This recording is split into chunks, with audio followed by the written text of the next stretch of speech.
everyone, and welcome back to another video. My name is Fiona and I'm an artist and illustrator who recently graduated from art school where I studied illustration. In this week's video, I thought that I would go over my gouache palette.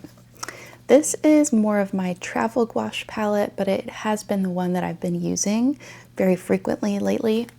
I'm currently working on building up a larger gouache palette with more colors, but for today I wanted to talk about this one.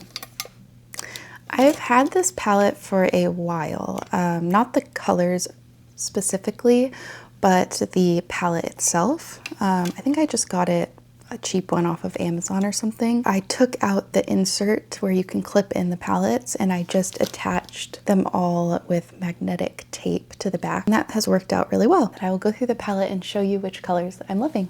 All right, so I wanted to go through and swatch out all my colors for you that I have on this palette. The first is just white, so I'm not going to swatch that. But the next color, and I've been using this so much and just really love it. This is Daniel Smith Buff Titanium Gouache. And I have the watercolor, and I've used that for a while, but I would say that it's worth it to get the gouache, even if you do have the watercolor, just because it's slightly more opaque. And just functions a little bit more like a gouache, like more matte. It's also good at just like neutralizing colors and making them look more muted or aged kind of. And then the next color is, I believe this is Neutral Gray. This is by Holbein. And if I'm being honest, I don't really use this color as much. I feel like for me, it kind of functions as like a stormy sky. It's really, really nice to have, or like buildings or architectural things. But I don't typically mix colors with it. But maybe I just need to do a little exploring more with it. I think what I might do is swap it out with it's Riku Gray in the Holbein Iridori line. And let's see, next up, I've got Naples Yellow by Winsor & Newton. But I really love this color for making lighter greens. Also kind of like neutralizes things like the Buff Titanium. Next up, I've used this one a ton. And this is Holbein Cork Yellow. And it probably has a little bit of green or blue in it. But it is more of like a chartreuse kind of color. If you've ever used the Winsor & Newton Linden Green, it's like that. But maybe I like this one just a little bit more. It might be a little bit warmer compared to Linden Green, slightly cooler and maybe more like a lemon yellow kind of. But really nice for mixing light greens or really pretty oranges. This is Winsor & Newton Brilliant Yellow.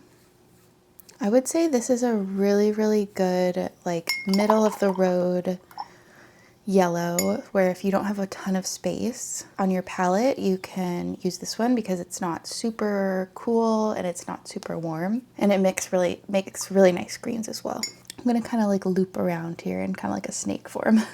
And then up next, I have, this is Winsor & Newton Yellow Ochre. Just like your standard yellow ochre, which is pretty self-explanatory. But I like this one. I feel like it's not really any different than other yellow ochres. I think this is maybe the only one I've tried, except maybe for the Schmincke light yellow ochre, which almost feels more like a Naples yellow. This is Winsor & Newton Raw Sienna. And I'm trying this one out because I kind of want to compare it to the yellow ochre, because this is more orangey, and I thought this could be really nice as like a layer underneath a landscape painting or something like that, or maybe it would make some interesting greens as well. I'm not totally sure, but this is Winsor & Newton Pale Rose Blush, I think, and I love this color. You can use it in a lot of different purposes as kind of like a white or in landscapes, architecture, anything like that. And this is Cad Red Light by Schminke. So I would say the majority of my gouache is probably Holbein and Winsor & Newton with a couple Schminke. I've got an M. Graham and a Daniel Smith or two.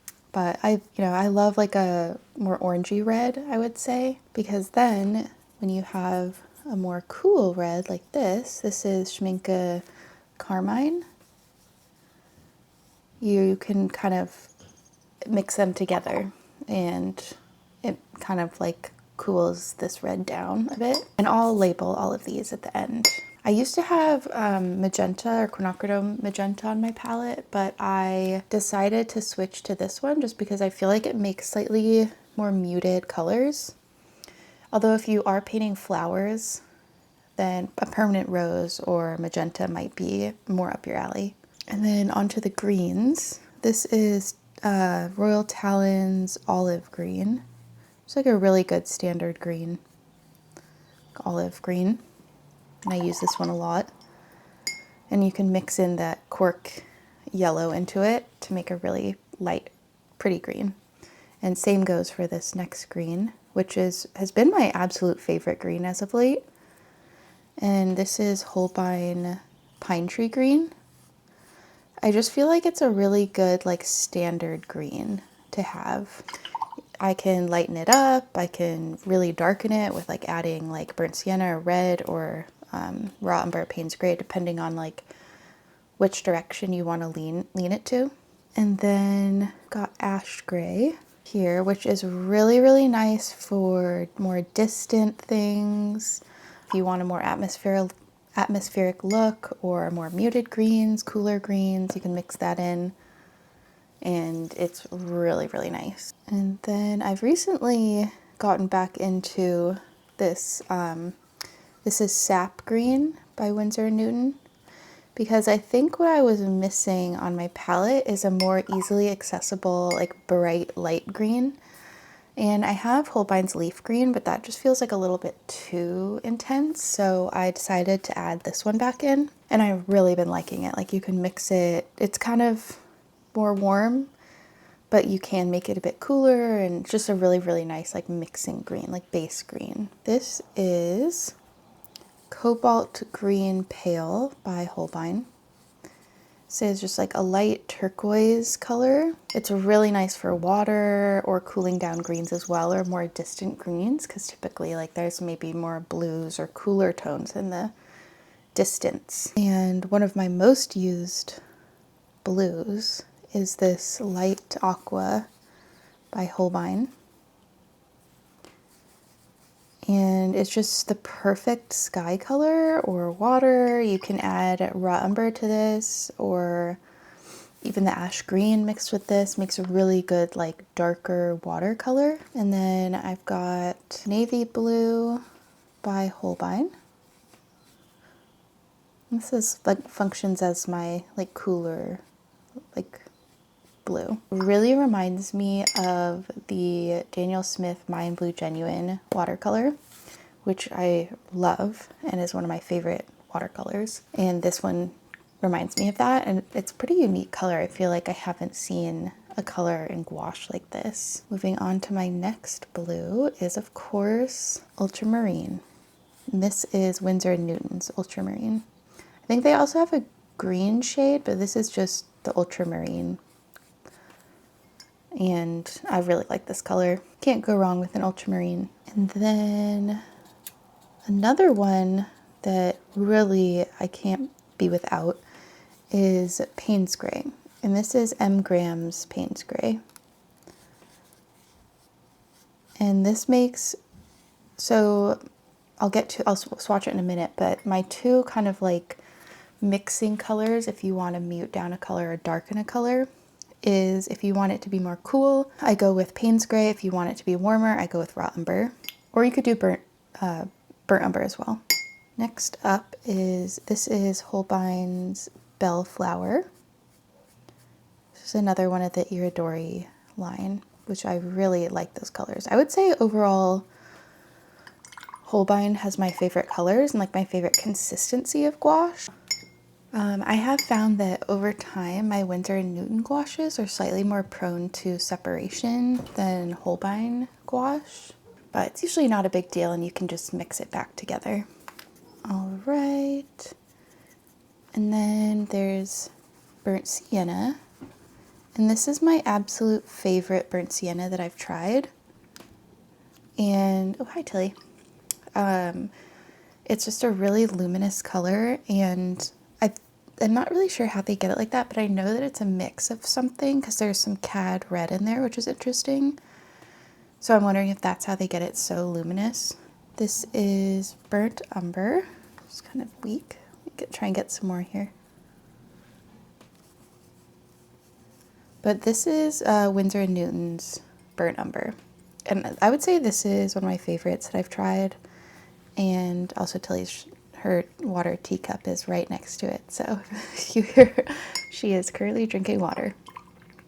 Also, if you've ever seen that teacup in my videos, because there's always a pink teacup on the corner of my desk, and it's Tilly's water bowl. She just decided that it was hers one day, and so I can't move it now. But yeah, so burnt umber. And then last but not least, this is raw umber. And this is the Utrecht raw umber. I found that this really was like almost like fully separated when I got it. But I mean, it dried fine, so, but I mean, it could just be like the shipping or like the temperatures of like, I feel like that plays a role in gouache probably, is the temperatures. I did not leave myself very much space to label these, but I'm going to try my best. I labeled all the colors in case you missed them. And if you're interested in any of these colors, I've found that they work really, really well together. And I think it's all about just like familiarizing yourself with your palette. Obviously, you don't need this many colors. And you can be totally fine with just the primaries, and that works just fine. But I found that this works for me, and especially having a few like especially convenience greens or blues, I found just really helps, like especially with gouache, because when you mix white into it, it usually dries like much darker than you think. And so I could just have like the navy blue and add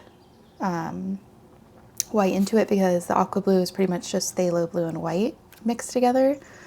But I just find that this is really, really worth it to have, like same with like the pale rose blush or the Naples yellow, because it just makes things much more convenient and more enjoyable. So let's see, last night I did this, and how I kind of use it is put down a layer of gouache, and then on top of it, I kind of use it like watercolor. And then layering on top, I add more opaque layers of gouache. Sorry, that was a very roundabout way of saying that. And then I also add in colored pencils, and I've been loving the Neo Arts as well. And so I just add those up. This is one of those pith sketchbooks, and I feel like it really works well with gouache. I mean, it's kind of just drawing paper, so it's not the best for watercolor. I do use it for watercolor, but if you're specifically like a watercolor artist, I would not necessarily recommend this. If you're more of a mixed media artist, this is great paper. So there's an example. And then, so I did this one as well. This was more for my thesis. And this is a lot of mixed media, but I did the base with gouache and then layered up a lot of different materials like colored pencil, Neo Art? No, not Neo Arts. Neo crayons. Is that what they're called? Oh my gosh. Neo colors. That's what they are. That totally escaped my brain. But so that's another example of like more using the gouache as a initial layer. But there have been other times where I've used it, like in this instance, where I've just used it just gouache and I didn't add anything else. And that's really nice for this with this etcher paper. It just like makes the colors really vibrant, especially because it's white paper and not cream. I'll show you some of these landscapes that I've done with gouache and that same palette. So I went onto Map Crunch. It drops you down in a random place in the world. And then I just kind of either zoom in, because it's not always the best composition, so I kind of create my own composition. But so I put the layers of gouache down and then worked on top of that with colored pencil. And then I did this one, which is like a forest scene. Same colored pencil gouache. And this one as well. And then these are more recent ones, not landscape, but I put a layer of gouache down with these butterflies, and then I use negative space to use Neocolor or Neo Arts to carve out the shapes of the butterflies. And then I also layered gouache to create this. And same for this one as well. And something so great about this is that it's so portable that when I'm kind of having a struggle day, I can just bring it in bed with me or the couch and just work in a comfy spot and use a water brush. I don't love water brushes because it's a little bit harder to mix colors, but for, you know, quicker sketch, it does the job. And so I did this one. And then I did this one yesterday. So used gouache, kind of more like watercolor, and then layered up with colored pencils. It sounds like a broken record, but I'm just, you know. So my initial plan for this video was that I wanted to show more examples of me working with gouache to show you how I layer things up and add colored pencil and all that. But I feel like I was just having one of those struggle art days where I was being really hard on myself and was just not liking how things were coming out. I think maybe I was like putting too much pressure on myself to show a really good example of how I use it. But I ended up just doing this little sketch, and of course, Tilly had to make an appearance. But I did this sketch to show you how I kind of put down like washy layers. And then I use my heat drying tool thing to dry the layers before moving on to the next. Because sometimes it's really nice to let the colors like bleed into each other, especially when you're working with like water-based materials. But for this one, I wanted to have some more, like slightly more opaque layers on top. It was just like a landscape. I think I had found it on maybe Pexels or something, one of those websites that are um, like not royalty free, but the picture version of royalty free. But then I dried it again and added up more colored pencils. So, obviously it's really normal to have those days where you're not really feeling what you're making. And this was definitely one of those days. But it kind of has a certain character to it. And I feel like now that I'm watching this back and watching me create this, there's some things that I do like about it. I like how I put the darker colored pencil around the houses in the distance to kind of make more contrast. And I feel like the good part about using colored pencils on top is that you can get more detail and more like precise detail, but at the same time, just have a contrast in texture with the paint. And working on gouache, on top of gouache or watercolor, is just so, so, so nice and really satisfying. I feel like you can over acrylic gouache as well, but because it has that acrylic binder, it just doesn't go down as smoothly as with regular gouache. I hope this gave you some insight into how I work with gouache, as well as if you were curious about putting together a palette. I definitely put this palette together in mind to take out with me to paint outdoors on location. So thinking about like easy like mixes I could do, or pre-mixed greens was important for me if you want to work quickly. but I've definitely feel like I've gotten more comfortable with this palette as well, and the colors in it, and just knowing kind of how I want to go about using it. But I would love to know if there's colors that you just can't live without, whether that's gouache or watercolor. You can put that in the comments. But I'm going to be using more of this palette, as well as when I get this one together, if you all are interested in knowing what colors I used. I feel like this is just, I'm going to use the gouache rather than it being in tubes. So I'm just kind of going through like my collection of paints and then putting them into this, because then I'll actually use the colors rather than them being in tubes and having to, you know, squeeze them out and then having to worry about cleanup after is just more of a pain. But thank you all so much for watching, and I will see you next week. Bye.